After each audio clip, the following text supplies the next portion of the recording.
Deontay Wilder versus Tyson Fury 3 press conference reaction. Knuckleheads, this was the epitome of awkward. But even though it didn't give people, the explosive back and forth that we were looking for, I think how awkward and strange it was and the very intense stare down at the end is still going to cause up, a little bit of buzz for the fight. So, basically what happened is Deontay Wilder went to this press conference out of obligation. You could tell he didn't really want to be there.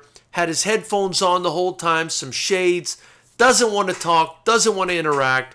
Went up to the podium, basically said, July 24th, I'm taking his head off. I know what I want to do. There's, nothing left to be said. And went and sat back down. Tyson Fury got up, was a little bit boisterous as he usually is throughout the press conference.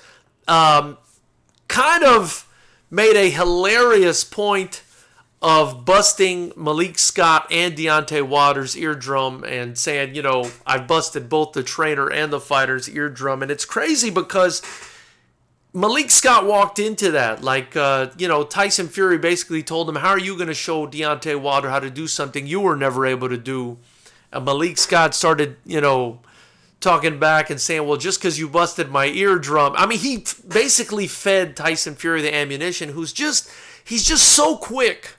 He's just so witty that you can't give him anything, and he turned it into a coincidence of busting the eardrum of both trainer and fighter, made it a laughing matter. And I think, it was, disrespectful, bordering on the disrespectful and hilarious. But I mean, what can you expect from a Tyson Fury whose name has been tarnished by Deontay Wilder, who continues to insist, that all kinds of conspiracies and people colluded against him in the loss in the rematch. At the end of the day, my reaction, the two biggest points I got out of this press conference, or three, is, number one, Tyson Fury is, whether you ignore him or not, he's going to find a way to say something hilarious and just beat you at mental warfare. And he did that today, in my opinion, on multiple levels. Number two, Deontay Wilder, has not recovered mentally from what Tyson Fury did to him. For him to shut Fury out like that, shut the world out like that, he just doesn't want to engage with Tyson Fury verbally because he knows he's going to lose, So, he tried, but I felt like he kind of failed because Tyson Fury, again, had those, pretty witty one-liners against, Malik Scott and everything else, and said some, downright hilarious stuff throughout the press conference. And then, number three, despite the fact that Wilder was trying to ignore Fury, at the end, he decided to have this 6 or 7 minute long stare down with him that was just absolutely ridiculous. And, if you know Tyson Fury and you've heard about his history and the sauna with the Klitschko's and everything else, this is not a guy who's going to mentally break. I mean, for better or worse, maybe he's got, a couple screws loose and he's not the type of guy to just give up. I mean, maybe he would rather die before giving up. I mean, that's probably the mentality of a Tyson Fury, right? I mean, this was a guy who was ready to kill himself not too long ago. And I just find a guy like that very difficult to beat mentally.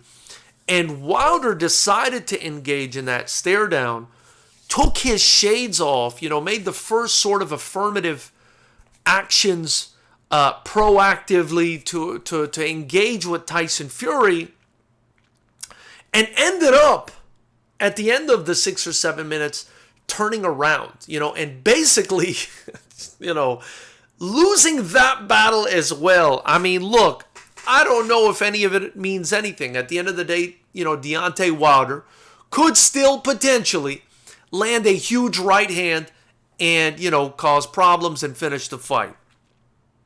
But that being said, I've always been a guy to go with the one who's got the skills to pay the bills, Almost every time Floyd Mayweather fought, I just felt like he was going to win because he had the better skill.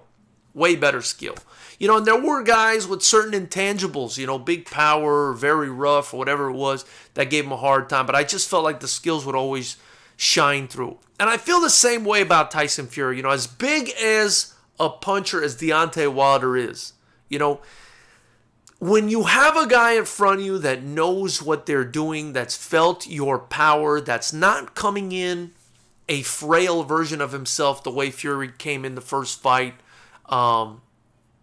He came in strong the second fight. We saw what happened there. I don't see why, from a business standpoint, you would decide to make this fight for Deontay Wilder. At the end of the day, though, he could still win. I mean, listen, I could be totally wrong. I thought the AJ fight was happening next. I wish it would have.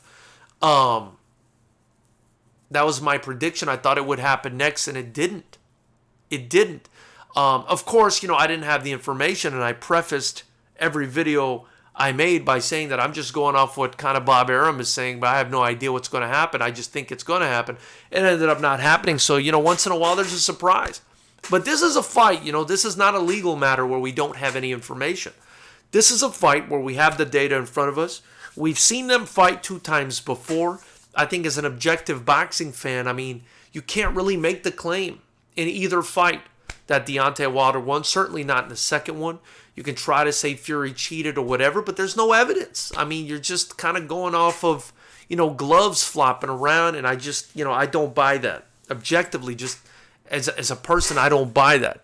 I don't think this is a good fight for Deontay Wilder, and I don't think this was a smart decision, but I understand the man's pride, and he wants to come back and avenge the loss. At the same time, I think he's lost a lot of people's respect with the excuses. Listen, it's kind of the same with Lomachenko. When he started to kind of make excuses, people started to lose respect for him. You can't do that with the hardcore fight fan base and expect to keep them.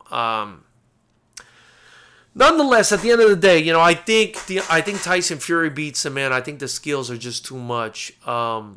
I think Deontay Wilder lost today. He lost the mental battle. He lost multiple mental battles. His trainer lost. His trainer tried to engage with Tyson Fury. It's a mistake. The guy's quick-witted. The guy's got a sharp tongue.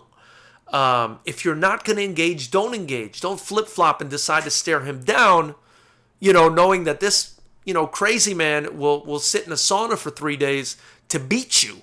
You know what I mean? And Wilder chose to do that and ended up being the first to turn away, and I think that's a sign, usually, not all the time, but usually that's the sign of a victory. That's a victory. Mental warfare. Tyson Fury specializes in that. And he's technical as hell. That's my reaction to this thing, man. I didn't see a win for Deontay Wilder here at all. At all. Going into the second fight, guys, I really thought Wilder had a chance to win. I still picked Fury because I thought Fury was going to win the first fight.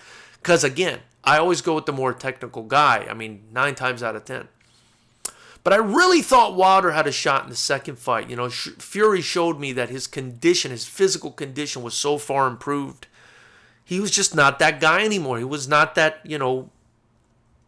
dilapidated, recovering from drugs, recovering from a massive weight cut, kind of weak version of himself anymore. He was a strong 280-pound man or whatever the heck he was. This time it says he's aiming for 300. I don't know. I don't see how this goes well for Wilder. But again, I could be wrong. He could land one punch and it's all over. And that's the intrigue of this fight. Knuckleheads, tell me what you guys think about the press conference. Tell me what you guys think about the fight in the comments below. After you do so, click the like button, hit the subscribe button, the bell notification icon next to it. Also, be sure to join the channel, FightersRep 10. We're coming back, baby. August 13th live right here on pay-per-view. All you've got to do is join the channel. To watch, it's just $5 a month, and we have an absolutely stacked card right now. I've got over 15 fights for you guys. I've got some absolute monsters on the main card. We're looking at guys like Chris Cully, Mikey Two Shaw, John Garcia, Eddie Jackson, Connor Bracken. Tyrion Ware, UFC veteran, standing and banging it out with Ardavan Moini, with Timo Yama. I'm talking about the best strikers on earth right here They're going to be throwing down August 13th. And if you're anywhere near Southern California, get your tickets at FightersRep.com. They're now on sale. But if you can't make it out here, guys, be sure to join the channel. We'll chat soon, man. I'm excited to hear what you guys have to say about this.